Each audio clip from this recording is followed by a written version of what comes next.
My name is Alira Potter, and I'm a proud Yorta Yorta person, and together with the Imperfects, we like to acknowledge the traditional owners of country throughout Australia. We acknowledge their continued connection to land, waters and culture. We pay respects to elders past, present and emerging, and also acknowledge that sovereignty was never ceded, and this always was and always will be Aboriginal land.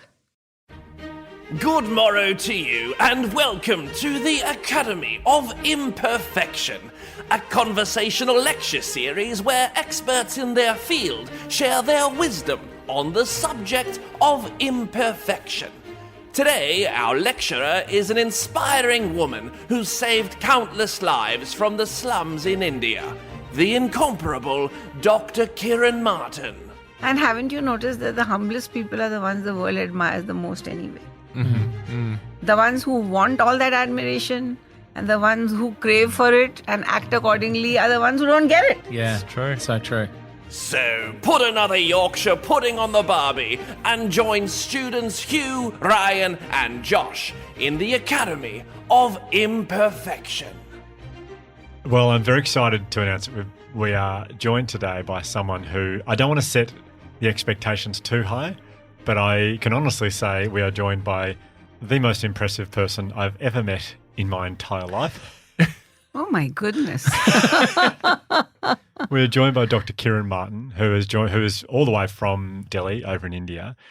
I mean, we're going to get everyone will hear her story throughout here. It's one of the most extraordinary stories I've ever heard. A few years ago, I was over in India and my father-in-law, Professor Rob Moody, said to me, you need to go and visit ASHA. And I thought ASHA was a person. And I thought, I can't wait to meet this ASHA person. This turns out ASHA is an organisation that today's guest, Yes. Dr. Kiran Martin, started back in 1988. They have since worked with 900,000 people across the slums of New Delhi in over 100 slums, I think. Is that right? Yes, Yeah. that's right. She is a paediatrician who has lectured at Cambridge, Harvard, all these incredibly impressive things, is connected to everyone who is important around the world. I'm so excited she's with us today. Your story began with ASHA, I guess. Now, let me know if I'm getting any of this wrong. In 1988, there was a cholera outbreak Yes. in one of the slums in Delhi, and you, as a paediatrician, you quite literally jumped over the fence and just started treating people. Is that right? Absolutely. But there was no ASHA back then, you know. This was just me, you, yeah. a pediatrician who really wanted to make a difference. You have about 16 to 18 million people living in Delhi, and about 4 million of them live in these kind of shanty colonies where every hut is made of discarded material, a roof being held together with stones and sticks and cycle tires, anything heavy that You they say can find. 4 million people, is it? Yeah. It's a huge number. It's like a quarter of the city for sure, or even more. So, and there were so many doctors available for those who were from the middle classes, the elite of the city. And I was really drawn to these communities because you see them from outside, when you drive around or walk around, but I had never really gone in.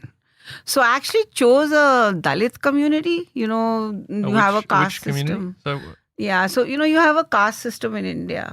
So you have the Brahmins, which are the top caste. Then you have the Kshatriyas, which are the warriors. Then you have the Vaishyas, which are the traders. And then you have the Shudras, which are the gardeners and carpenters and, cobblers and that. And then you have the untouchables, which are outside the caste system. wow. The untouchables. Yeah. So the untouchables are the ones who only clean toilets or pick up garbage. So they don't have any other kind of work that they're allowed to do. Even when they go and work as domestic helps in people's homes, they're only allowed to clean toilets. They can't really, cook, for example. And who decides that rule? I mean, this is a very old system. Okay. The caste system of India is many, many, many 100 years old. This particular slum that I started working in had these people called Dalits living in it, they were untouchables basically. And so they only swept and cleaned and picked up garbage. That was their only work. And I felt that, I always believed, even before I walked into that slum, and I said, like, these are the lowest of the low. So this is why I want to start over here. And I was confronted with this very, very massive mountain of garbage. I didn't even know how to get inside. And so, like you said, I found a fence somewhere and then I just jumped it and I came inside. And I couldn't even put my foot on any patch of ground where there was no excrement. It was everywhere. There were pigs everywhere. There were huge bandicoot rats everywhere. There were flies and mosquitoes. There were puddles of dirty water.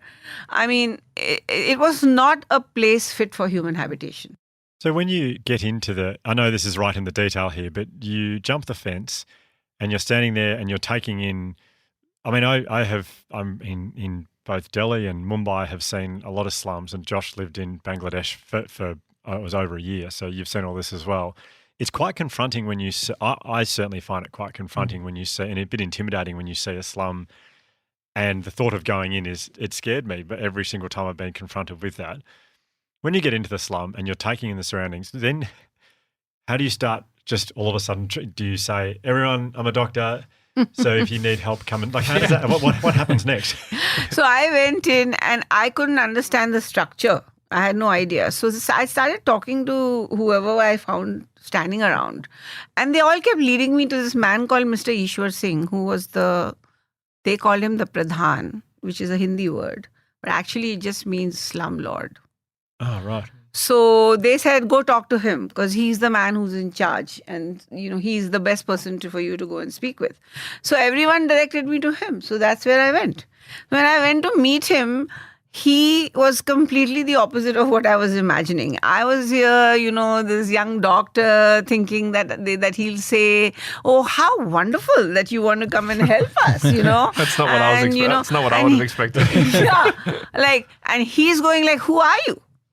What do you want here? He asked me so many questions. He actually interviewed me. Wow. And I was going like, it looks as though he's really suspicious and he wants to understand my motives. And so then later I realized that it was also about his own power, because it's not just him, but slum lords exist in slums everywhere. And they're basically self-styled.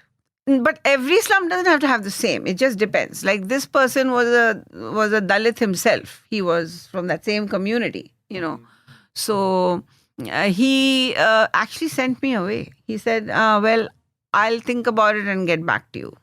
Is that because, I imagine like I've never been a slumlord, Dr. Kiran, but trying to put myself in the shoes of one, I imagine they'd be very distrustful of new people.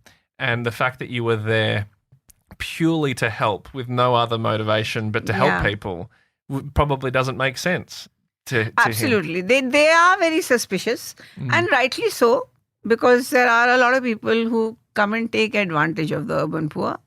And then a month later, I got a call from the same man. 1 month later? Yeah, maybe 3 weeks to a month, because a cholera outbreak happened. Yeah. So I went to see him in July at some point, whereas in early August, there was a cholera outbreak. And it just spread out all over the city, and the slums were the worst affected because of the water. They had these shallow hand pumps that were not more than 30 feet deep. And so the water was contaminated with sewerage, and then also other heavy metals and things. But the sewerage was the one that was causing the cholera. So when that happened, he said to me, we need you urgently. So I said to myself, okay, I should go and I should see how this thing is going to work. So suddenly he was a changed man. And then he gave me a little spot outside his house. It was a very tiny courtyard, and there's a huge drain running next to it, really dirty and stinky. And then I remember it was a broken table and a broken chair that he gave me. But then I had a suitcase filled with medicines that had been donated. And it was the month of August, very hot in Delhi at that time. And I was alone. So I was seeing hundreds of patients from morning until evening. I used to go back home late because there were too many patients. And I would go like, your child is dehydrated. I can't do anything. Take your child to the public hospital and get them IV. This is cholera. This is no joke. They would go like, no, we know our children are going to die there. I'm talking about 1988. The situation was very bad then. So they didn't want to take their kids to the hospital because they thought they would die at the hospital. Yeah. Oh my gosh. Okay. And it's true because, what happens often is you'll have 3 or 4. I mean, things have become a bit better now. I'm talking of 88, where there would be 3, 4, 5 kids lying on one bed with IVs hanging from everywhere. Sometimes there were so many kids, they would just put mattresses on the floor. This is in Delhi. In Delhi, yeah. That at that time, So I could understand their fears. But still, I mean, I was just my one person. What could I do? So then I said, well, I can't leave them to die. So I started giving them IVs in their homes. Oh, how did you get the IVs? This is just donations. Donations. And you would knock on people's doors and say, they would come themselves because I was sitting there. And there always used to be such a long line. I would think it's never going to end. Because I never used to even get time to eat. Yeah. Because there was no time. I mean, there was the need was so urgent and the kids were so sick. And it was mainly kids who were getting cholera. Not that much the others. The others were also, but because kids get dehydrated very quickly. So then I just began to give them IV in their home. Sometimes I was giving them IV right there where I was sitting, just using an IV stand. And then I had, some basic medication that I gave them. But I saved many lives. I think many might be an understatement from just... And so, but what were you, how were you going back every day? And then how long, during this cholera outbreak, how long were you going back every day for? Because it's not like you'd set out a strategy or any sort of plan of what... Check your eye calendar. It was just you were just constantly going back every day. Yeah. And so how long did you do that for? So what happened was that, of course, the cholera outbreak subsided after some time. And then the slum leader and his wife got, I think, quite tired of having so many patients just outside their house. Now, there was a little space in the slum, right in the center. And he had preserved that space very carefully he said he had kept it for community functions and things. There was no building there. It was just an empty space. So then I think he just found it a bit overwhelming that we had all these patients coming every day. And I would take all the prenatal women into his house because I can't see them in the open. So he gave me a little wooden bench and said, you can make them lie here. Then finally one day he told me, if you want, you can take this space and, you can construct something. Yeah, you were absolutely killing the vibe at the slumlord's house. And then there were all these big bandicoot rats crossing my path. I was petrified. I used to even get kids with their, parts of their ears bitten off or their fingers bitten off or their toes bitten off. By bandicoots? Yeah, they're very big rats. Whoa. But then when I constructed that one-room structure, I got a little bit of money from a generous person. And it wasn't even plastered. It was just a tiny room. And I had a table and a chair, and I had an examination table for this patient, and I had a few other things that I needed, to run a primary care clinic out of that one room. So that was my promotion from the slumlords. The upgrade. Yeah. The upgrade. I went over there. And were you telling any of your colleagues about what was happening? Were you saying, I need help, or were you just sort of, I'm doing this one alone? No, actually, my medical school colleagues were not at all involved in my work in the beginning. Yeah, right. Each one was trying to find their own way in life. Yeah. And, it was, I had become good friends with a lot of the women, because after the clinic, they would come and talk to me. I decided I'm not going to wear a white coat and I'm not going to sit there as some sort of person whom they have to worship. Mm-hmm. I just wanted to be one of them. And so I didn't even wear a doctor's coat. And I just wanted to sit down and talk to them one-to-one as friends. And then they would tell me all these horrifying stories of how they would have to go to the toilet after dark because there was no toilet, and how many of the men would get beaten by the police while they were squatting. I would hear stories of rape, horrifying stories. So we heard that the head of the slum department, so there is a slum department. Even today it exists, but in those days in 1988 it was, it had a different composition. Do you mean a slum department in the police force or No, it's like in the government? part of the Delhi government. Oh, in the government. Okay, yeah, right. So their job is to actually take care of the slums To in the govern the city, slums, to okay. provide them with basic services Mm-hmm. and other needs, and so on. But for the most part, nothing much was going on, as you can imagine, So I heard that the slum commissioner was going to come along with some other senior people to inaugurate a public toilet block that was at the edge of this particular slum. And they were just going to cut this ribbon and go away without coming inside at all. And then I heard about it. So then all the women and I gathered. I called them. I said, this is a very good opportunity. They are coming at our doorstep. Maybe we should bring them inside and let them at least see what's going on, So, and then what happened was that a whole lot of engineers from that same department who were much junior to the seniors who were coming, they brought in these trucks of mud. And the reason was that they wanted to cover up the main road with mud so that all the dirt and the excrement and the collected water and the garbage couldn't be seen. Just a truck of mud, 2-3 trucks of mud, just throw the mud on the road and it looks very nice and neat. So when they started doing that, I asked them, why are you doing this? They said it's because we are having all these officials come. So then I said, I think it's better you don't, because we are hoping to call them inside and then they should see. So there was a lot of opposition. And then in the end, the women said, we are not going to let you do this. Absolutely not. We will not let you put mud on the road. They really prevailed.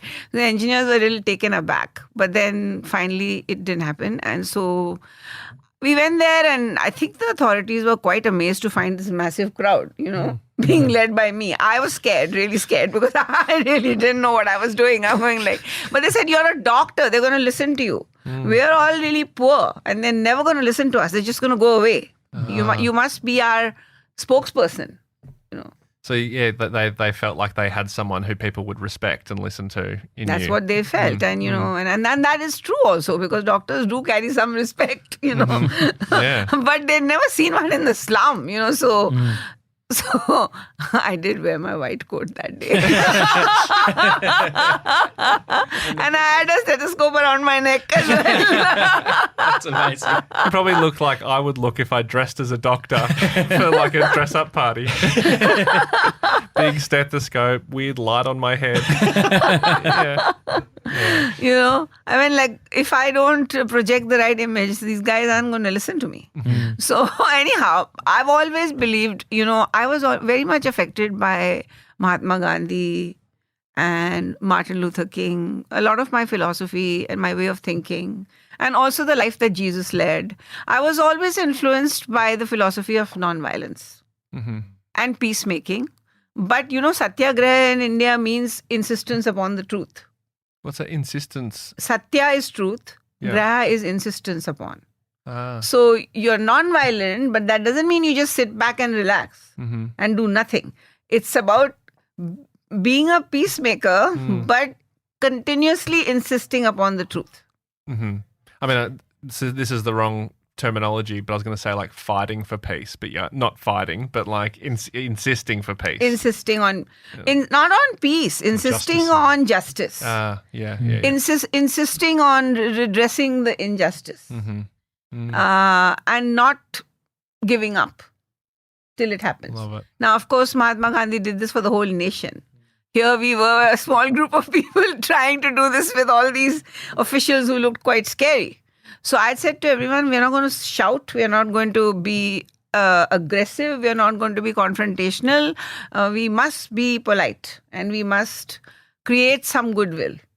It really, mentioning Gandhi is just, it's, you often sort of think, and like these are like the really inspiring stories of like what can one person do? Like what difference can one person make?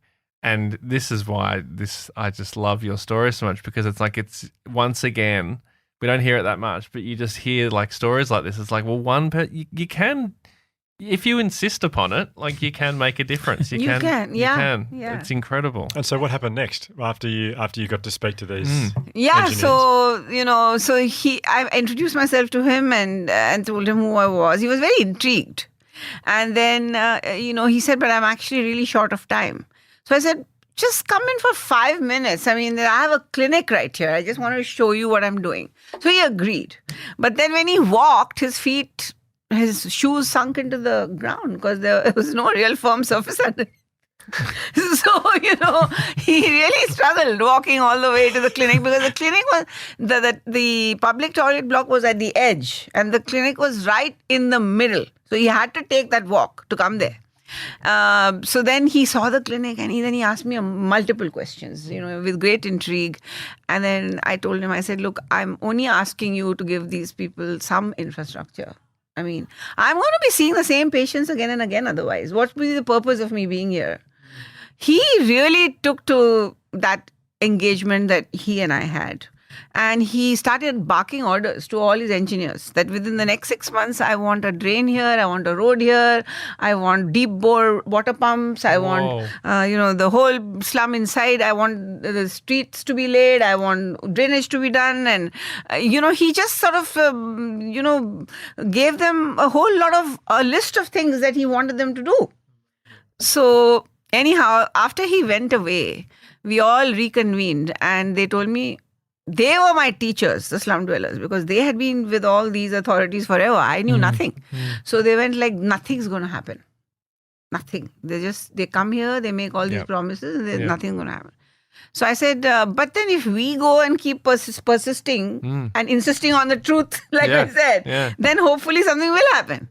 But before I could even think of what to do, I got a letter from him the next day.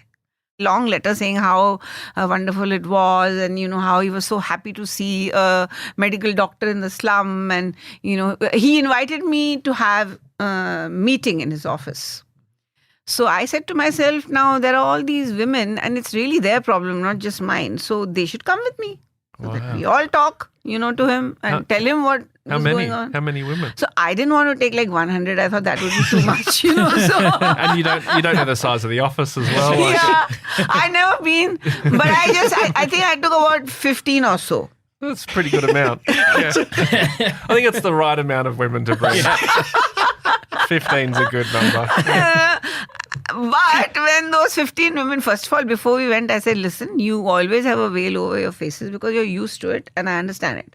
You don't want to lift your veil when your male relatives are passing by. You have lots of these cultural norms.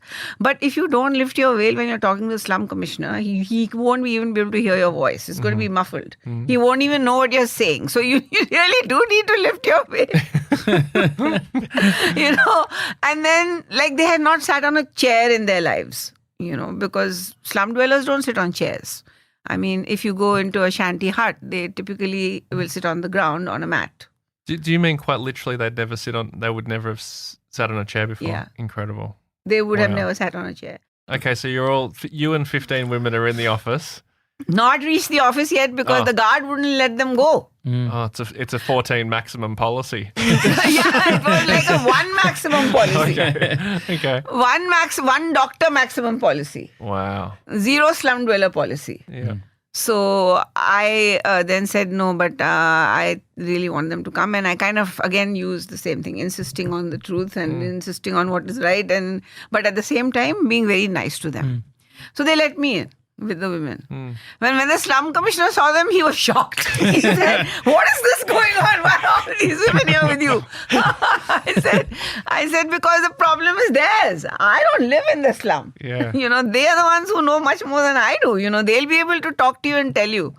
So I think, anyway, ultimately, they sat there. It's like a rapper walking in with an entourage. It's just, it's so intimidating. It's like there's 15 deep crew walking into the office.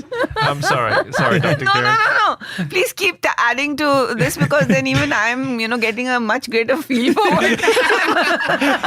I'm just imagining everyone wearing sunglasses just walking in perfect V formation down. This is the movie version of it, which will definitely be made at some point. Slow-mo. That'd be a very good slow-mo shot. You're walking around.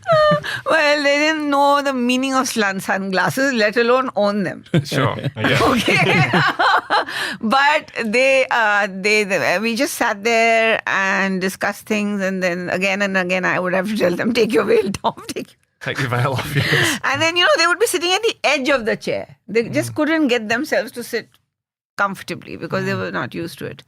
But, that was the start of something quite wonderful. Because we decided that we were going to just go there every week till these things happened. And I can never forget that in December of that year, we literally had a party in the slum because, there was a drain, there was a road, there was, lots of water, there was street lights, there was so many services. They had been living there for more than 30 years. And never anything. And like never that. anything. So for them, it was like the best thing ever. Like it was even more vibrant than a wedding celebration. You're going to start getting calls at some point from the other slums wanting you to come into their slums. Like, hey, Dr. Kiran,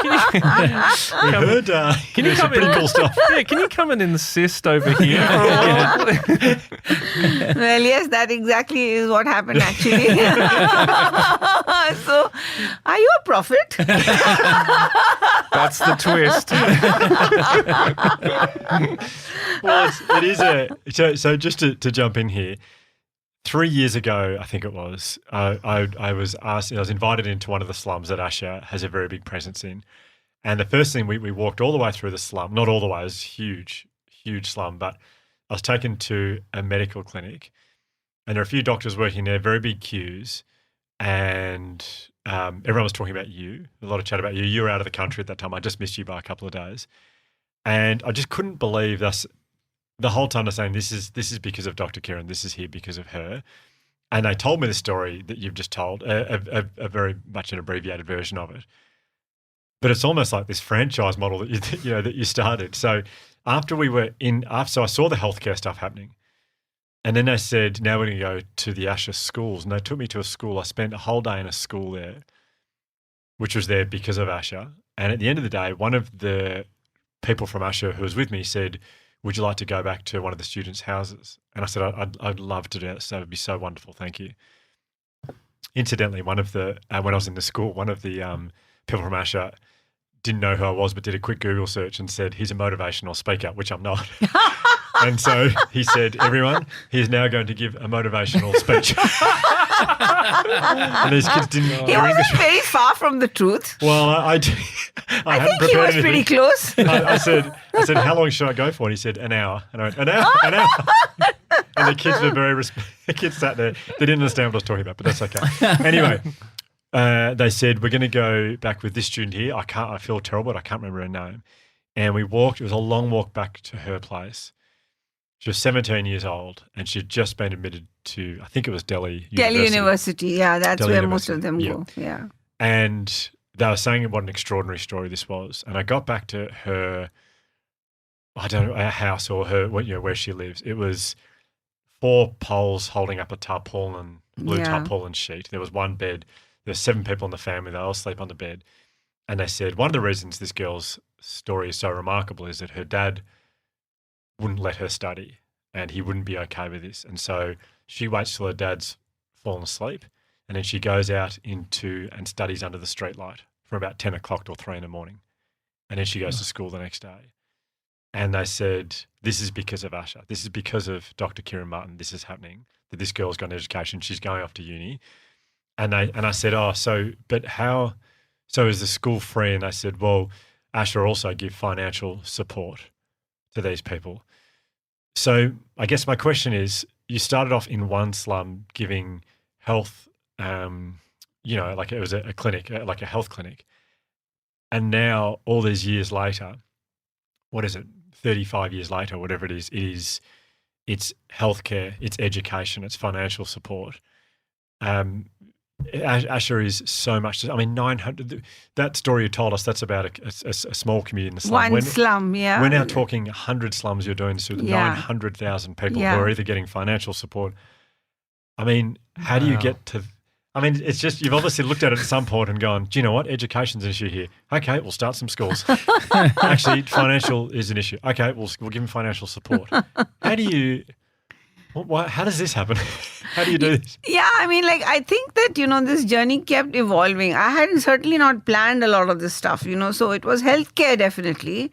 And I felt that the healthcare model should be one which is led from the front by empowering women and training community health volunteers. I didn't want it to be a top-heavy model, dependent entirely on doctors. I wanted to demystify medicine.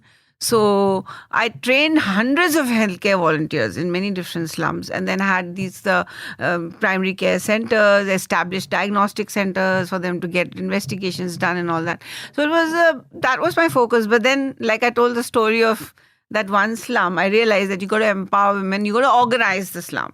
So that was the next step. So it took me many years to form these empowered groups of women, and I actually got them all registered as NGOs so that they could function democratically. Well, what's an NGO? Sorry?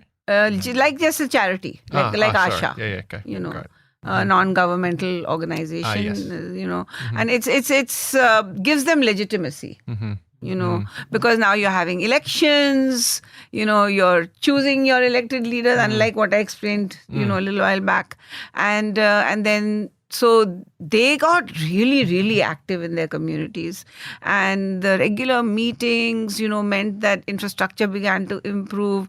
And then it was not just about infrastructure. I really thought I must work on the caste system, on communal harmony. I can tell you more about it a little later, but like communal harmony and looking at domestic violence, looking at corruption, looking at how the police in the local areas were extracting money from the slum dwellers, empowering women to deal with all of these issues that they had to face on a daily basis. But then once that was in place, I realized that land rights is a big issue because bulldozers come anytime. You never know when the bulldozer is going to come, and before you know, the whole slum is demolished. So I actually worked in the area of land rights in the 90s as well, helping slum residents to get land tenure and bank loans to construct their own homes. I did those programs in collaboration with the government of the day. Many hundreds of thousands of people got homes. So I worked a lot in land rights. It became part of the government's policy, the government of the day. From that pilot experiment that I did. And then talk of education, because you met this wonderful young girl. They were all basically kids who were working. I mean, nobody was going to school.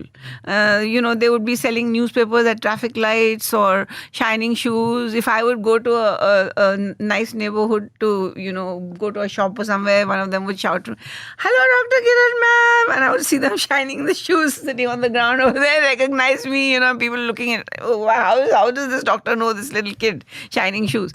So, all of these kids are doing that. It would really break my heart because, as a pediatrician, I just felt like how unfair it is that, they have to live like this. So, of course, the primary and secondary school movement went on for about 10 years. And then almost every ASHA child was going to school by then.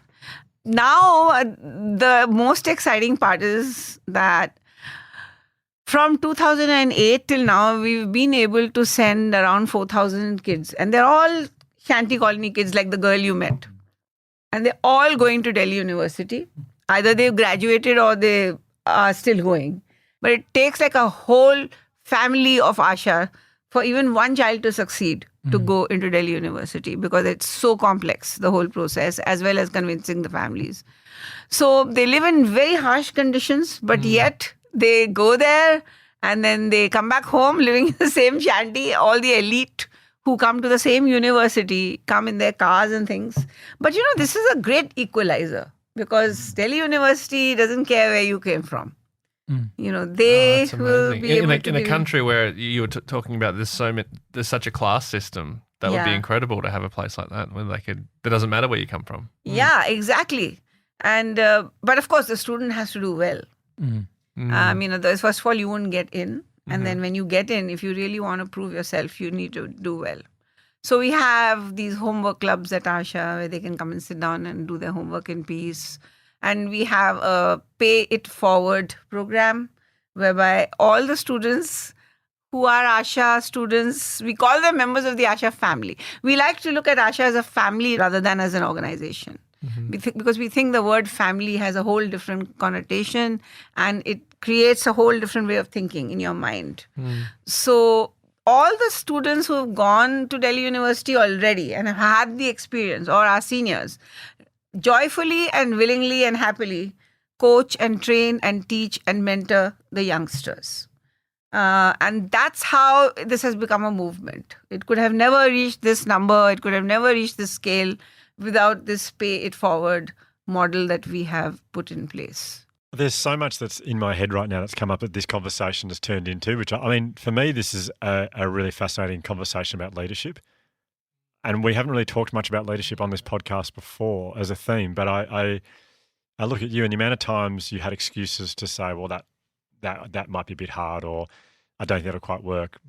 But it seems like your insistence on the truth is your guiding. It's like your North Star and you just keep heading towards that. I've also learned leadership as I've gone along, but I definitely have learned a lot. And, the ASHA values, I'd like to talk about those because those are the ones that actually define leadership in many ways.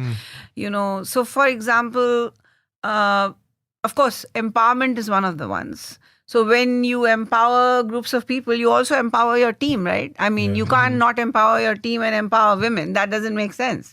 If you really believe in empowering people, then you must empower them at every level. And so I've had people who had hardly any qualifications, but by the empowerment, and when I say empowerment, I mean positive empowerment, positive affirmation, playing to their strengths, giving them the confidence that they have a lot of raw material in there, which can be honed and brought out, and they can be extremely useful members to their communities and to the society at large. Even the community health volunteers, who were they? They were just women in the house who were told that they were nothing. They had no value, zero value. All their job was to clean and cook in the house and stuff, not do anything else. And they became community health volunteers and they started enjoying so much respect in the community. So, you're empowering women in health, you're empowering women in, handling social issues, you're empowering team members who knew nothing about how to really work in slum development. But that must come from a heart of humility, and servant leadership, Otherwise, if you want to just keep controlling everything, first of all, the organization can never become so big.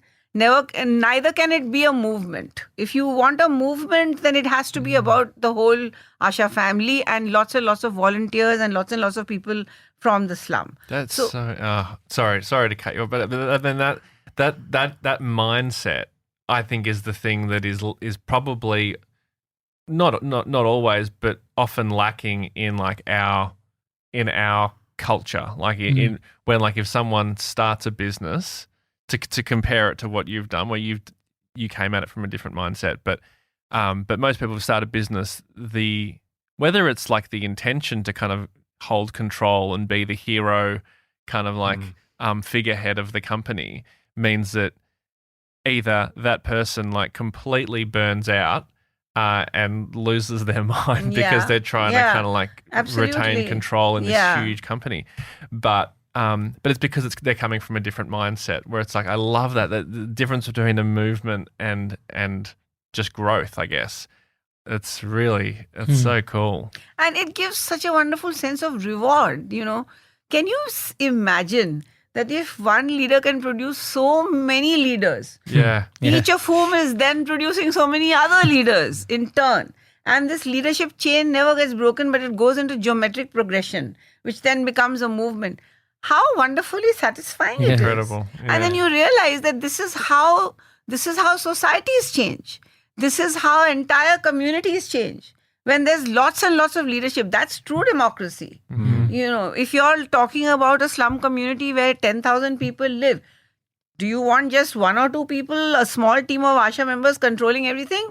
Or would you rather have hundreds of well-organized people, where the ASHA team is coming alongside them as their brothers and sisters, not patronizing them in any way.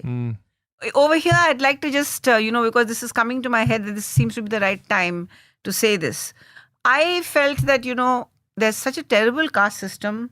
And, somewhere, because there's so much hierarchy in India, even your team members can sort of inadvertently bring it into their thinking, unintentionally even. If you have a new team member come in who's come from the world of, hierarchy and power and all that. And while, of course, we've had people in ASHA for years and years and years, you grow and you expand. So I decided that one of the things that I would really like to do, because, there's so much talk around humility, in churches or in Hindu temples or gurus, and, in school, you may have moral science lessons. There's so much conversation around it. I went okay, we really need to do something to demonstrate it. So, you get these sudden epiphany, you get light this bulb moment, light bulb moment. One day I was just sitting and I got a light bulb moment. I said, I'm going to go and wash the feet of a Dalit woman. So what happened was that these Dalit women, they never sit even on a mat, because the belief is that if the shadow of a Dalit woman falls on an upper class person, that upper class person will have to go through a whole series of purification rituals in order to be able to enter their own home. So they get really upset even if by mistake that happens, because then they have to work really hard to enter their own homes. So terribly have they been treated. Only having, picked up excrement and all this, and they never dream of sharing water from the same common point. They would never dream of sharing food, So while I was doing a lot of communal harmony activities, I felt now this is where, we really, really have to get deep into the whole idea of the equal worth and value of every single human being that lives on this planet. So when I first said it, everyone going no, you can't do that. I said, no, I can and I will. So I went into this particular slum. I said, I just want a little tub and another one with some water in it. And this Dalit woman sat there in front of me. I just sat there and very lovingly took her feet and I just washed them with, water. And I also made sure that the movements on her feet were filled with tenderness and filled with love and filled with kindness.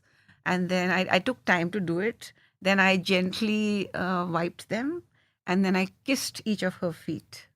And then when I finished the whole thing, then I lay it all aside and I stood up. She couldn't stand only. She was crying for so long. First she was too shocked, then she was crying for so long. Even I started crying because it was a very emotional moment. It was a moment of real deep and rich recognition that, we truly are brothers and sisters in this world. This is not just because you're not saying it for the sake of saying it. So she stood up and then we gave each other a loving embrace. I do believe in loving embraces because of a whole variety of reasons that we can go into if we have time. So, and then after that, I kissed her on her forehead as well. And then, we lit some candles also around while doing it. Now there's a feet washing movement going on in ASHA. Everybody's washing feet. My manager told me when she saw, my manager said, I want to wash. My lab technician says, I want to wash. Before I knew, everyone wants to wash. Oh, God. Here we go again. There's lines of hundreds of people lining up. Wash feet. Amazing. Can you imagine? And it is such a beautiful moment between two human beings. When they interact at that level, really every single barrier is gone. All that is there is a pure heart filled with love and tenderness. That's all that is there. And filled with humility too. Gone is the arrogance, gone is the pride, gone is all your position and your power and all of that. And not only were they washing feet, they were bringing generosity is also one of our values. So they realize how poor these people are. So they're just bringing people things from their homes, slippers and bed sheets and, whatever they could find, food. And so it became a huge generosity movement everywhere. Not just ASHA spending money. Of course, ASHA has always been spending money. But the whole idea was for every one of us to become generous individuals, So even little kids got involved. And they started collecting little amounts of money, whatever they could, and then they would go to an old person and help her out in some way, buy her a little glass of milk even, whatever they could do within their capacity. I mean, it's also, a movement like that, which started with you just deciding to do that, it's also going, in the same way of you jumping over the wall to start treating people, it's sort of going against, I don't even know how many years of this is what you do and this is what you don't do. And on top of the generosity and the horizontal relationships and all the equality of people, above all that is not above all that, but in addition to all that, it's going against this. It kind of reminds me of, and not that this requires any comparison at all, but it reminds me of was it Rosa Parks? Was her name Rosa Parks who rode the bus? Rosa Parks, yes, who rode the bus. Yeah. It kind of, and refused to get up from her seat. Yeah, when she was forced to. It's sort of, it reminds me of that story a little bit, and it's just incredible to then what it's now created. I know. And, you get these wonderful light bulb moments, and I keep getting them, from time to time. And, I really connect with you because of our deep love for the value of gratitude. Yes. I'd never met you. But I just felt, even through that Zoom call, that our hearts are already joined. It was a lovely, it was about a year ago now, maybe more. I can't remember. We had this. Yeah, maybe longer than a year. Yeah, maybe it was this beautiful hour on Zoom together. Oh, it was so wonderful. I felt like I'd known him forever, Yes, because our hearts were literally resonating with every word we were speaking. Because I had already been studying about gratitude. Like I was saying earlier, my own daughter was doing a PhD in clinical psychology, and she told me about how her friends were doing a PhD in gratitude and stuff. So I started reading a lot about it, and I started, trying to understand, how it all works. And then once I got my head around it, I said, now is the time to start practicing it and see what happens. So I actually just chose one particular pilot area, just to see, whether I was on the right track and whether it was going to yield the results I was theoretically supposed to yield.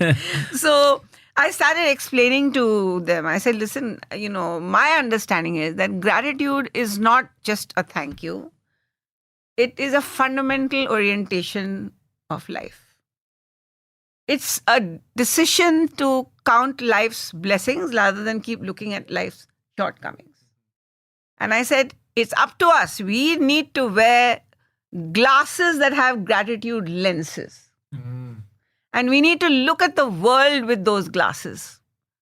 It's not just about saying thank you, but to be truly from your heart grateful for whatever you've got. Be grateful and keep constantly thinking about what you're grateful for. Be very conscious of it. And I, of course, had already read, and I knew that it's all about cultivating and practice.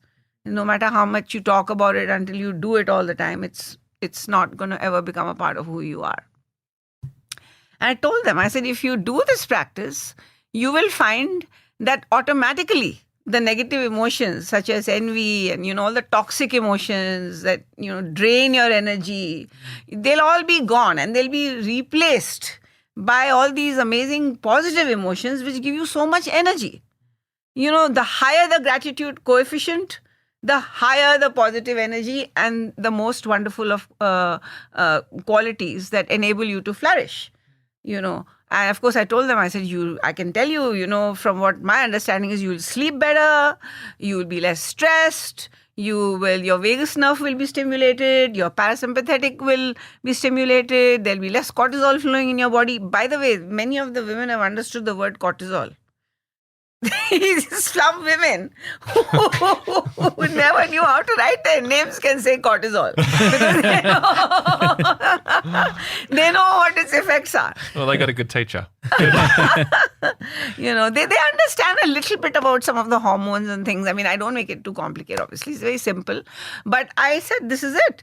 And then they all got really excited and they said, well, how should we practice it?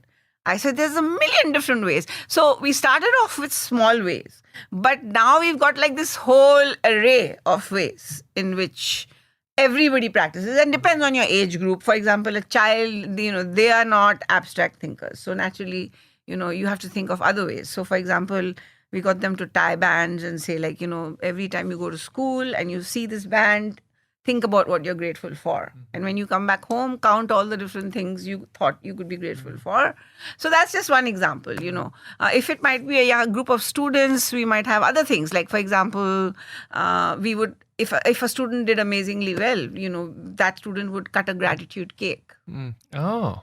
So, for example, like the cake shops would be quite shocked because mostly it's either happy birthday or happy anniversary or, whatever, And here they're writing, things like, I am so grateful on the cake. I love that, yeah. So the fellow is saying, please write the spelling properly and give me so that I get it right on the cake.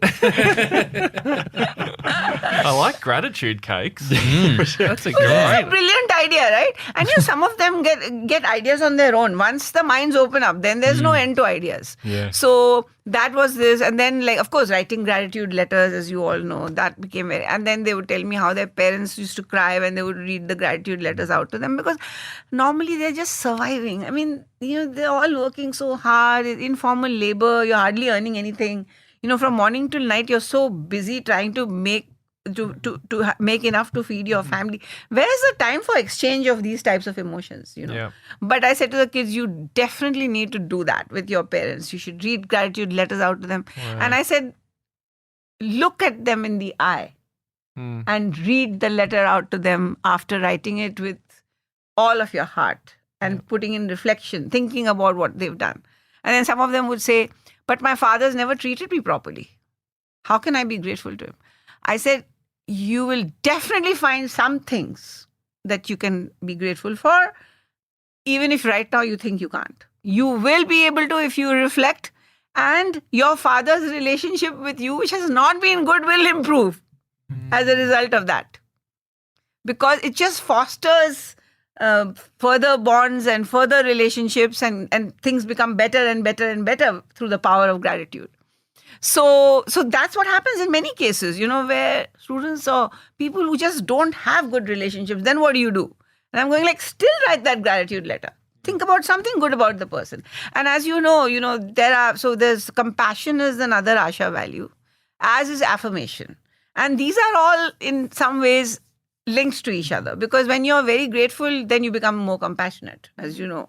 And then when you're compassionate, then because through the gratitude lens, you're realizing you have so much. So now you must share, you must give, you must be generous towards others. And then you develop the qualities of compassion. And then it's affirmation and gratitude can be so beautifully combined, because I'm going like, affirmation is as important as food and shelter.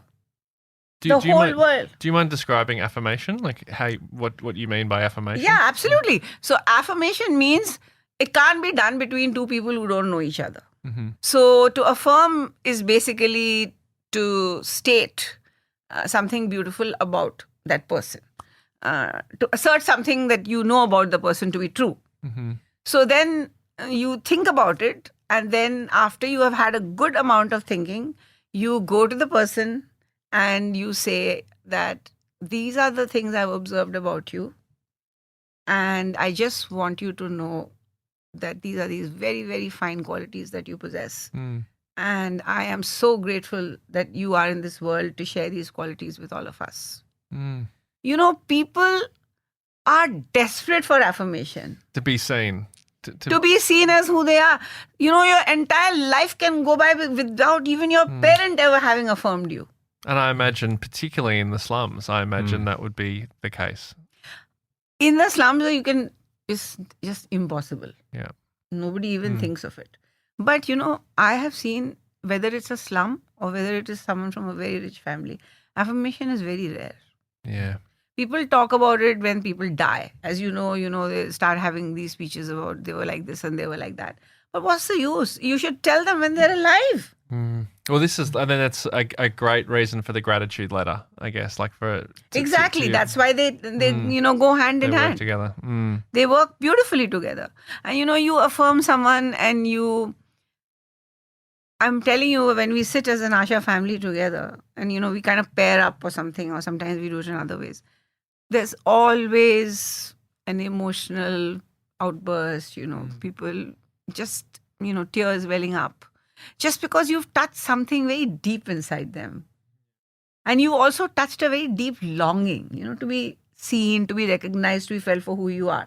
Some people don't even know that these are the things they are. It's someone else is telling them that, this is what you are. And can you imagine what a wonderful revelation it is for a person to understand that, okay, I really do have these qualities. And of course, when we affirm, there's not a single negative quality is allowed to be mentioned. It's all about only the wonderful things that you can do, the wonderful person that you are. And then the affirmation exercise ends in such stronger bonds, so much love, so much more compassion, so much more gratitude for everything, for the person who's affirming you, for the whole ASHA family, for the world, for whatever you've got. And you might be so poor. I've seen people who are so poor and yet so grateful and much, much happier than many who have billions, but who have not got somehow, I'm not blaming them. I don't know whether they ever heard how important gratitude and affirmation is or, but because they are that much the poorer because they were not able to grasp the beauty of these qualities and internalize them and make these qualities a part of who they are and practice them. Because the moment you do it, it doesn't matter where you come from. The effect is bound to be there. It's our chemicals, it's our body, it's our biology. That's how we are made. And, you've written about it in your book and everything. There is only a point till which money can give you some gratification. After that, it's very temporary. That level goes away and then you need more and goes on and on.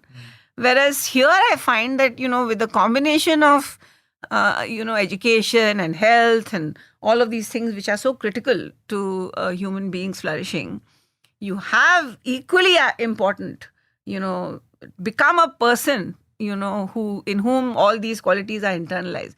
It is such a potent combination.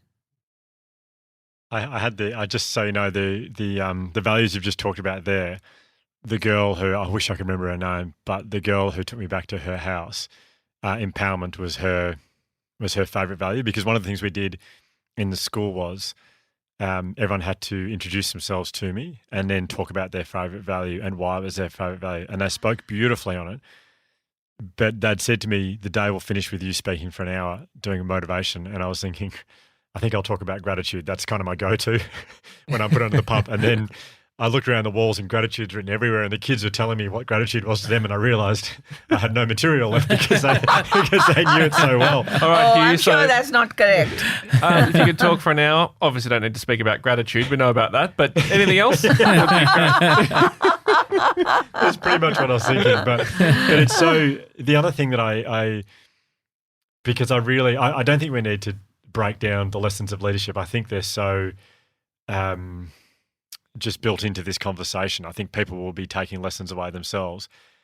But what I would like people to know is this is not just the leader of ASHA saying these are the values, because I heard the kids in this school or this educational community they go to after school, they talk to me about it so insightfully and so they're so articulate, and they gave great examples from their life about where empowerment has helped them. And so this girl spoke to me about the fact that she felt empowered to go and study after her dad went to sleep, so he wouldn't find out, to pursue a university career when she didn't know anyone who had done that before. She felt empowered.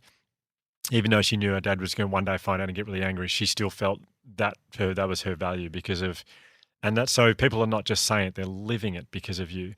The kids speaking about gratitude, I saw these kids turning up.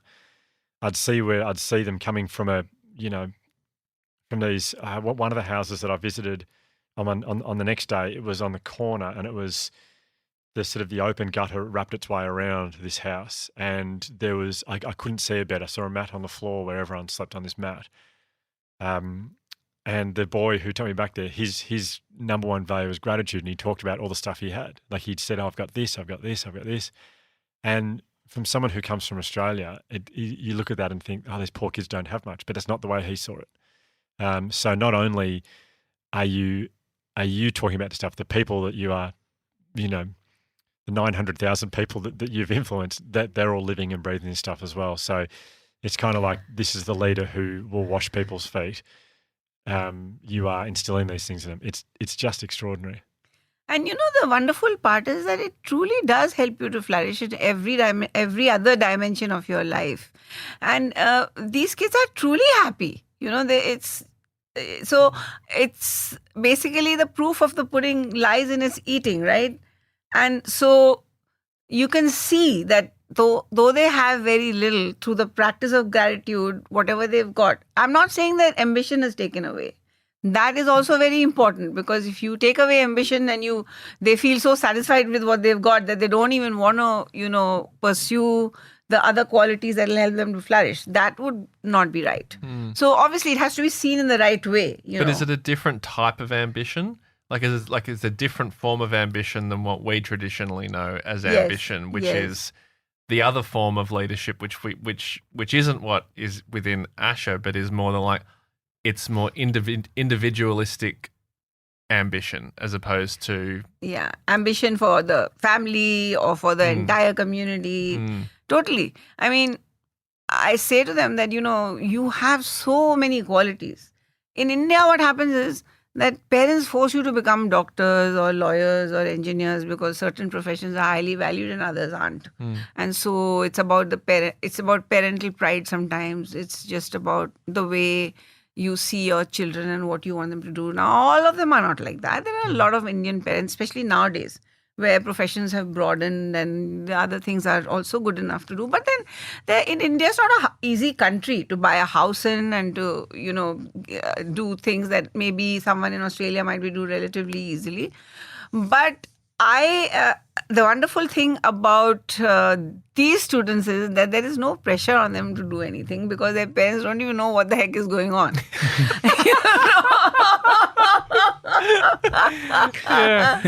It's slightly different. The reasons these kids are sneaking out at night are really different than the reasons kids are sneaking out at night in Australia. So I'm going pursue your passion. So, for example, this guy Chandan, who's now here, so I don't know if you know, but we have Chandan from Slum, who knew me from the age of 7 or 8. He's now doing his PhD at the University of Melbourne. Oh, wow. Then there's Amritesh, who was a stutterer all his life, who couldn't speak beyond his name. He couldn't even say his name properly. He's now doing and they're all from slums, different slums, a lot of poverty.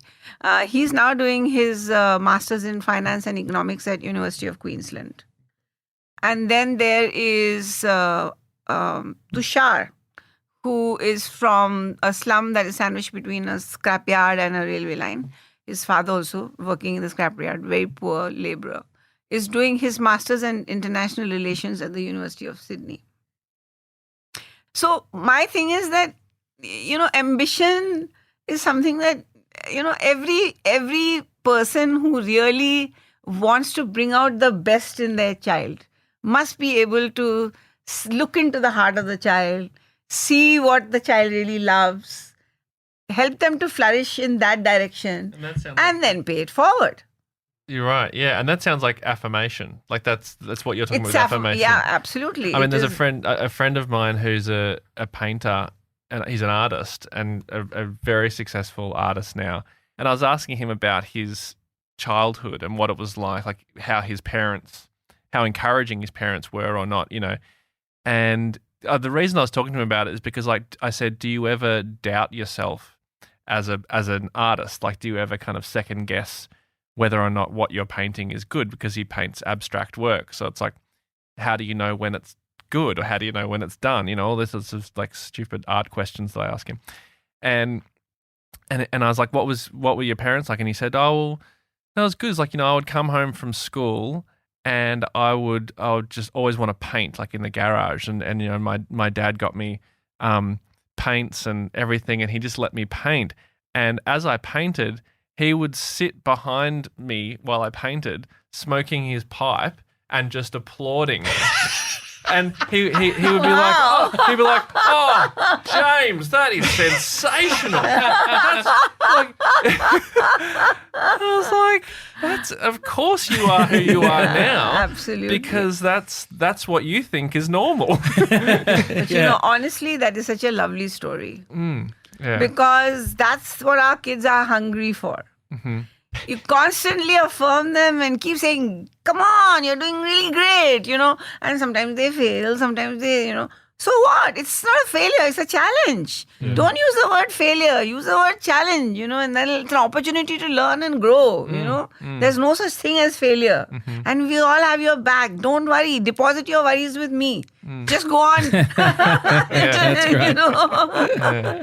And gives them so much strength. I mean, there's no way all these kids would have been in Australia had they not had that kind of affirmation. Because, you know, sometimes parents, you know, they might say really horrible things to you when you're young. I won't name the student, but there was this guy who's now here. His father used to beat him every day. Even today, he has scars, you know, on his upper lip because of the beatings he got. And his mother tried to abort him because the father used to beat the mother all the time. So she tried to take him out, but he wouldn't come out. So finally, she had the baby, and through ASHA and all of that. And today, he's in this country. Really? He's in Australia finished now? his studies. He's already working here. Wow. And he's, you know, leading a wonderful Things life. like that must make you feel very proud. Absolutely. I mean, but see, what went into that journey is what I was getting at. That, you know, while he might have been beaten as a child, the moment he came under my wings, it was all about, of course you can do it. Of course I'm with you. You're wonderful. You're so bright. You're so intelligent. I used to give him so many loving embraces. You know, the power of touch and oxytocin. You know all about that. I used to give always, you know, I, like my team and I went like, not even one word of discouragement. Children don't need that. All they need is lots and lots and lots of encouragement. In fact, I don't even believe in punishment. I know a lot of parents punish their children when they're very young. That's a whole different topic. But I'm saying that, you know, encouraging them, and then they begin to flourish just like a bud, you know, opening up into a flower. And they will come to you when they have real anxieties and worries. Of course, they'll come to you, you know, but then they know that you listen, you know, and then you will go, you'll say, okay, you're anxious about this, but then let's look at it this way, and then you're going to be fine. And, you know, like for all these kids, I go like, look, you have such a huge ASHA family, such a big ASHA family in India, all of whom who love you and who are always going to be for you. No one's ever going to be against you. They're all for you. And there's such a big family in Australia, everyone for you. If you're in any kind of trouble, you're always going to be helped. So, you know, these kids flourish when they hear such words. The affirmation of a child, I think any amount of it is not enough. Amazing. I'm interested in Josh. So was it 2013 you lived in Bangladesh? 11, 2011. I went over to visit Josh. You'd been there for probably 7 or 8 months. Yeah. And I do that. feel like one of my proudest moments as a brother was the first time we left your apartment. We were going, I can't remember where we were going, but we were on the rickshaws, I think. Yeah. What do they call them in Bangladesh? Is it? With the motors, CNG? Yeah, CNG, yeah. CNG. And we were going, I can't remember where we were going, but as we were driving along, all these kids just kept running out of driveways and like alleyways just yelling your name. And you just knew so many kids. They were yelling and screaming. And you were saying hello to them back in local language, whatever it was. Yeah. And there was like, in a 5-minute trip, it was 30 or 40 kids all like, everyone knew you, and I felt so proud. But I just think listening to this, you've experienced all this stuff as well. You've worked over in Bangladesh, and I'm just so interested to get your sort of thoughts on this or your. Yeah. I'm incredibly moved. I think it should be known that that's because I was unemployed and I just used to wander the streets talking to people. And I didn't really it wasn't because I was doing anything But that you special. made very good use of your time. It was wonderful. I love meeting all those kids. I'm incredibly moved. One of the things that I think when you've come from a upbringing like my own, quite a privileged upbringing in a country like Australia, I lived there for a year, and I found it, sorry, in Bangladesh, not in India, but in a city in Dhaka, which I think would have similar circumstances to what you're talking about, have been talking about in Delhi. And I found the issues so overwhelming that I was completely rendered incapable of acting. It was too much for me emotionally, and seeing some of the things go, like I had a few jobs while I was there that took me into different slums around Dhaka and met people, and but I was also so angered and overcome by things like corruption and how unjust and unfair the whole situation was.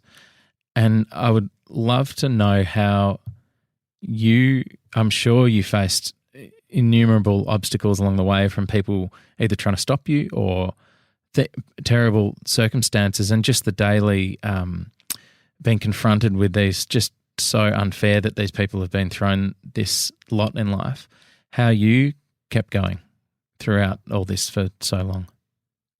So, if you really want to develop a slum, there are many stakeholders involved. You can't just do it with a small team of people. You can't do it only with your local municipal councillor. There are a ton of people. And like you said, everyone's got their own personality. Some are a little bit interested, some may be very interested to help if you approach them. But there's usually no bridge between the stakeholders and the ASHA team and the ASHA communities. So the feeling of injustice is natural, right? You go there, you see all these people living in the city. And what used to make me really upset was that, all the labor for the rich comes from the poor living in the slums. The city's economy is being run by them. I mean, the construction, all the tall skyscrapers that you see, where does all that come from? It's people in the slums. All the drivers. I mean, people can't get to work without drivers. If you're in the corporate world in India, you all have cars and drivers. They all live in the slums. So I could go on about the examples of people, they are unskilled laborers or working in private enterprises being paid less and being exploited because of their illiteracy and their poverty. That's a big cause for feeling very angry about the injustice, So in every area of life, whether it's healthcare, whether it's education, use the contrast, because this is a city, this is not a village. You can see the contrast before your very eyes every day, all the time. It's thrown at you. And but I am the sort of person who will look at injustice and decide that the injustice has to be converted to justice. I'm not going to watch it and just sit there. So, and like I said, I always use the power of goodwill and persuasion and reconciliation. I think everyone in ASHA has learned that it is absolutely does not make sense to make enemies. I don't use the word enemies. I use the term opponents. So that's my term. I've said don't even use the word enemy. We don't have enemies. Nobody's our enemy. There is good to be found in everyone, and it is up to us to find that good out. So in every area of life, there will be, those stakeholders who, unless they are involved. And of course, you have the slum lords, and they are to a very large extent responsible for the injustice because they like their power. And a lot of times you will hear, and it is true also, I'm not saying it's true of all politicians. I've gone through so many political parties, in my years. They've come and gone. My whole thing is to always work with the locally legit elected politician to provide services to the slum dwellers. Don't wait for anything. Go and meet him. Go or her. Give them a little box of sweets. Give them, welcome them. Give them a smile. Tell them who you are. Tell them, what your role is in the community, and then invite them over. At every point, they must be there. They should take the rounds of your communities and see all the different problems. And then it's again justice, but non-violence along with perseverance. Because if you call them once and they go away making promises, you can forget it. You're never going to see anything unless you keep going again and again. But then the most exciting thing is that I say to them that, listen, these ASHA values have this wonderful capacity to convert a disinterested person into a friend. It can be a person who's least interested in a slum. But it all depends upon the encounter that you have with a person. And you have that positive encounter filled with respect, affection, kindness. Then they come to you, you have another positive encounter. Let them take the credit. It doesn't matter. They're all very, very, it's very important for them to take credit because that's the nature of every politician, whether it's Australia or anywhere in the world, as you know. It's like, so what? Let them. It doesn't matter. We want their friendship. That's what we want, and let them take the credit once, and next time they'll always be willing to do more things for you because each one of them has a fund that they can spend on the community. It's up to them which community they spend it on, And then I said to them, now write letters of gratitude when they do something nice for you. Go and read the letter out to them. You don't always have to go to them because you want something from them. You can always go just to say thank you. And they're not used to that. Most people only abuse them because, they always find fault with something or the other. So I'm going like, we are not a fault-finding group. We are a group here to make relationships and make beautiful relationships, recognizing that there's goodness and all. And the power to be transformed is also there in that person. So go affirm them, write that gratitude letter, say all those wonderful things to them. They get so motivated. They'll say, oh, you just have to make one phone call and we'll be there. It fosters cooperation and it takes away injustice. And when you're starting, I guess when you're doing something and you're starting a movement, if that's the intention, and even if it's not a movement, because a movement it feels like this huge thing. It could be something a lot smaller and it doesn't need to be a movement. But if you're approaching something from that sort of mindset, which isn't like individual power or success, it's much easier to hand over the praise to someone else. It's much easier to allow someone else to, because as long as you get the end result that you want, it doesn't matter who gets the awards or the applause. You're getting the result that you wanted, and that's what's important. And haven't you noticed that the humblest people are the ones the world admires the most anyway? The ones who want all that admiration and the ones who crave for it and act accordingly are the ones who don't get it. Yeah, it's true. So true. So, that's not the aim. The aim is to transform, to create a society of equals and to believe that every single person has the same worth. And I've seen that when you live like that, your heart becomes pure. Wow. Well, if this episode can produce just one more Dr. Kiran Martin, then that's a pretty good result. We just want one more. Just one more for now. Just another one. I started this episode by saying you're the most impressive person I've ever met. I feel like I have maybe undersold you by saying that. No. I'm sorry for that. It wasn't enough. I think we are all spokes in a wonderful big wheel. And each one of us plays our part in, and if we have the intention, then, there is no end to this world becoming a beautiful place. And I know that, there's 1.4 billion people in India. And I also know that there are 8 billion people in the world and you can't change every one of them. But you can create islands of excellence everywhere.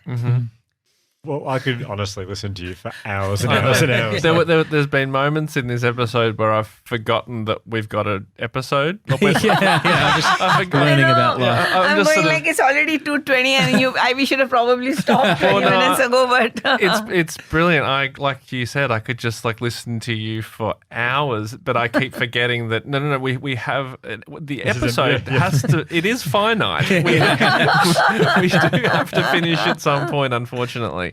But Dr. Kiran Martin, thank you so much. That is incredible to hear you speak and to share your story and to share the values of ASHA.